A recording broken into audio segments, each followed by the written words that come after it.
very handy custom shape that comes with Photoshop that's going to work great for a design like this. Go ahead and grab the custom shape tool from your tools bar, and then on your options bar at the top, open up the shape picker. By default, the shape that we're looking for may not be available, so you'll have to load in some additional shapes. Open up the shape picker's menu by clicking on the gear icon at the top right corner, and then choose the shapes pack towards the bottom.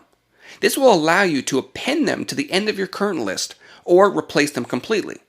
And once they've been loaded in, scroll down a bit until you see the circle frame shape. This will give us that donut shape that we're looking for, which you can then drag out on your document as small or as large as you wish. The color of the shape doesn't matter at this point, as we're going to be adding a gradient overlay. And to do that, let's go ahead and hop into our layer styles with a simple double click on the new shape layer that we just created. Let's start with the gradient overlay, which is going to define the colors for our design. Now before changing any colors, you're going to want to set the style to angle. This will allow us to create a gradient that will travel around the circle as we adjust the angle of the gradient. Now once that's set, clicking on the gradient bar will bring up our gradient editor. We're going to be working with 4 stops. The 2 on each end, and then 2 that we're going to create near the left side, which is going to help define the color of the glow. One is going to be placed around the 30% mark, and then one around 40%. Clicking right underneath the bar will add a new stop. Now the second stop from the left, the one placed around 30%, is going to be the color of the glow. I'm going to set that to a blue for this example, but feel free to use any color that you wish. The other 3 stops are going to be set to the same color. We're going to go with an almost pure black. Now once you've set one of them, you can simply click on the others and then sample right from the gradient bar. Good, and that'll complete the gradient. Next we're going to be adding an inner glow to add a bit of shine to the circle. Once the glow has been added, start by changing the color to a pure white, set the blend mode to overlay, and then the opacity to 100%. Now down below, go ahead and set the size to around 25 pixels, and then change the contour to ring. Of course, if you're looking for a different style of your glow, feel free to tweak the settings to your liking. And that'll complete it for the design, nice and simple and ready to animate. And to begin the animation process, we first need to reveal our timeline. This is usually found at the bottom of your workspace in a tab, but if it's not visible right away, you can activate it under the window menu at the top of your screen.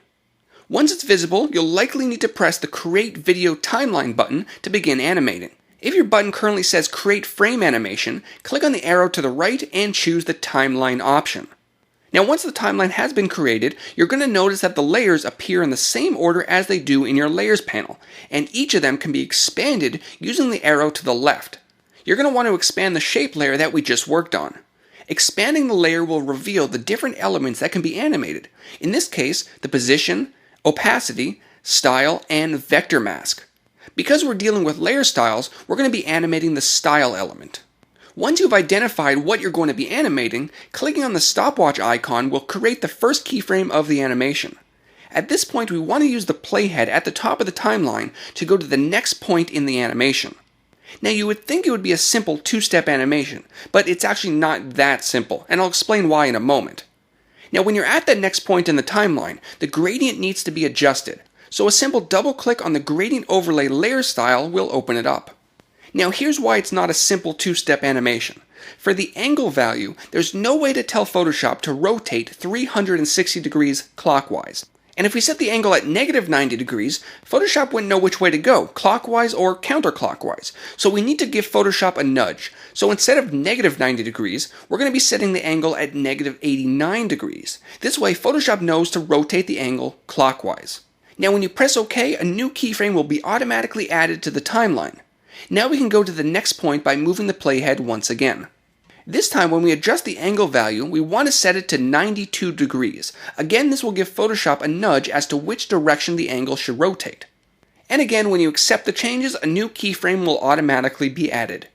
Now before we play back the animation, you can also set the last frame of the animation by dragging the endpoint right to the current position of the playhead. Animating only one rotation is going to be enough, because if you wanted the animation to loop, under the Timelines menu, you can choose to loop the animation if you wish.